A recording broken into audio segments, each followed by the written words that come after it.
Like anyone else, writers are susceptible to scams. And one of the worst types of scams that a writer can get hit with is when their own literary agent pumps them for money and gets them almost nothing in return.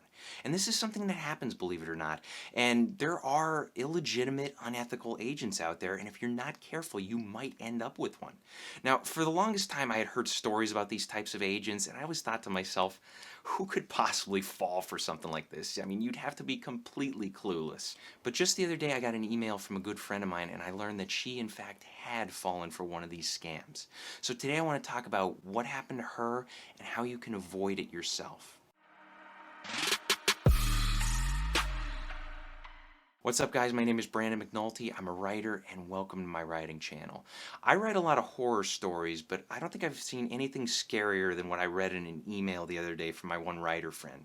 And for the sake of her privacy, in this video I'm going to refer to her as Becky, and I'm not going to give any specific details about her life. I just want to protect her. I don't want to get her name out there or get her in trouble or anything like that. But just for some background, Becky and I met at a conference a couple years ago, and we've been good friends ever since. We email each other every few months, and we just ask each other, hey, how's it going with the writing? Oh, it's going good. How's your writing going? That sort of thing.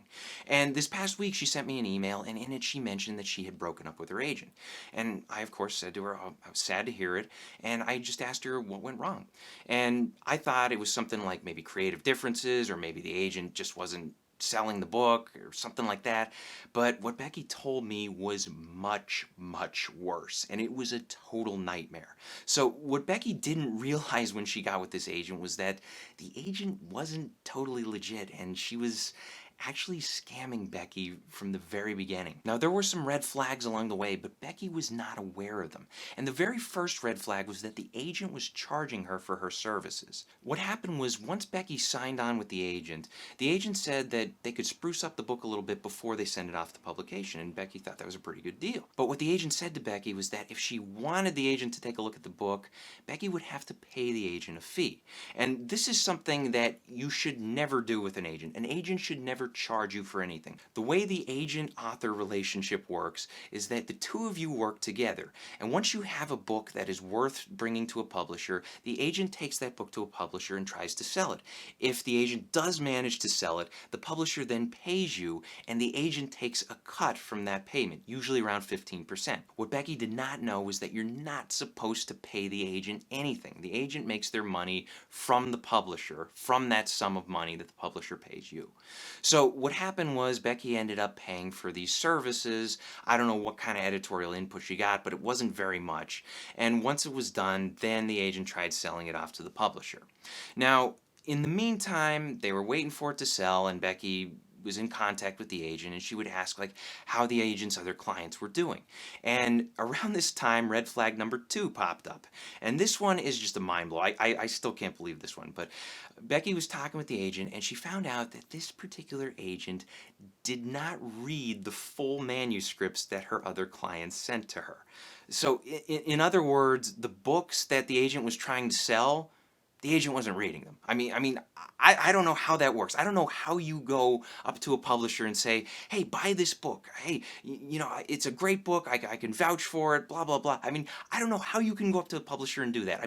You can't just go all Han Solo on the publisher. It doesn't work like that. You should be at least read that book and be able to talk about it and be able to talk about all the great things about it and be able to list why it's a great in terms of character development, pacing, whatever. But this agent did not do that. Now, the third thing that came up was that Becky found out that this particular agent had left this organization called the Association of Authors Representatives. This is often called AAR. And there are a lot of great agents who are members of the AAR. And it's this organization that basically vets agents, and they hold them to a specific standard of ethics, and they also hold them to a specific standard of experience. So, two things that you definitely want in an agent. Now, that being said, not every agent is a member of AAR, and there are some good agents out there who are not associated with it, and that's totally fine. If you find one of those agents, just do your homework. Just make sure you're working with a legitimate person. Now, with Becky's scenario, her agent was a member of AAR, but then she left it. So she was a member of this ethical group, and then she left it.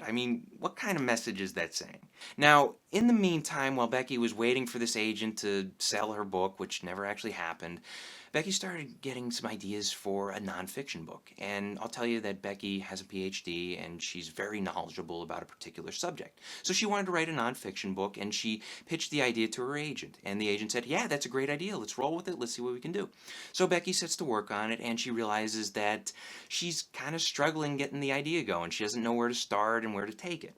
So she goes to the agent and she mentions this to her, and the agent then sets her up with this developmental editor.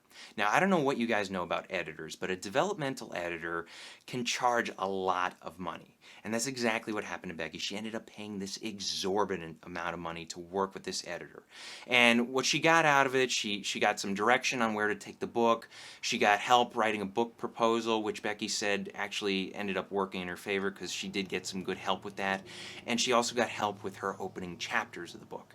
Now, with a nonfiction book, you usually only write the first couple chapters as like a sample before you finish the whole book after you get a deal with a publisher. So it's a little different from what usually goes on with novels. But with her nonfiction book, she had written these 2 opening chapters that she was really happy about and she was really passionate about. And she had all these great little research nuggets.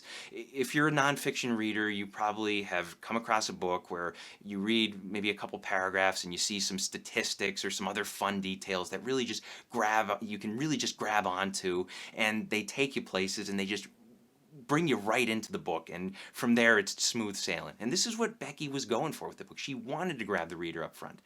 But once she submitted these chapters to the editor started taking all these fun little details out and just casting them aside. And what the editor sent her back in return was this gutted version of what she had written.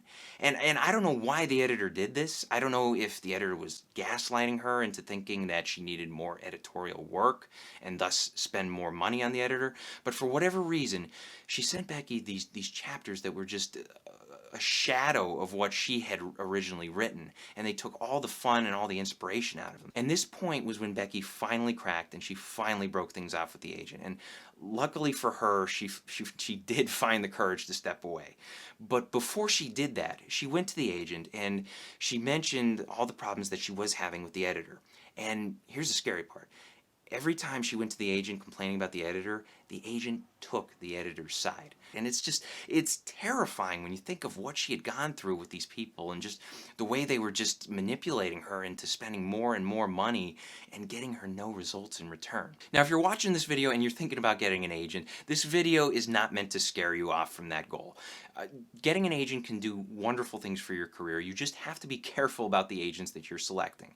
One of the best ways to start looking for an agent is to go to querytracker.net. And this is a database that lists a bunch of different agents. It lists specific details about it. It's free to use. And best of all, the people who run this website, they do their best to ensure that every agent within the database is a legitimate agent who is not trying to scam you. And the funny thing is, well, I probably shouldn't say the funny thing, but the odd thing is that when I asked Becky what was her agent's name, she sent me back the agent's name, and I typed that agent's name into Query Tracker, and the name did not come up. So that tells you that the site is at least right about that particular agent. But Query Tracker is a great resource, and also you can use Publishers Marketplace, which is a great way to research what kind of sales agents are making. Just be aware that you have to pay a monthly fee to use that. And if you're just looking to get an agent, don't be afraid to just Google agent scams and find out all types of different scams that have happened to other writers so that you can be prepared. If you're informed, you can avoid situations like this. That was Becky's biggest problem. Becky is a super smart person, but she simply wasn't informed about the way the business works and the way that the author-agent relationship is supposed to go. If she had known about this, or if she had reached out to a friend or any writer on the internet who knew better, she could have saved herself a lot of time and a lot of money. So I hope this helps, and if you have come across any stories similar to this, please let us know about it in the comments section below. Let's get as informed as we possibly can so we never run into a situation like this. Thanks for watching, guys. Be sure to check out my other videos, hit the like and subscribe button for me, and remember to keep on writing.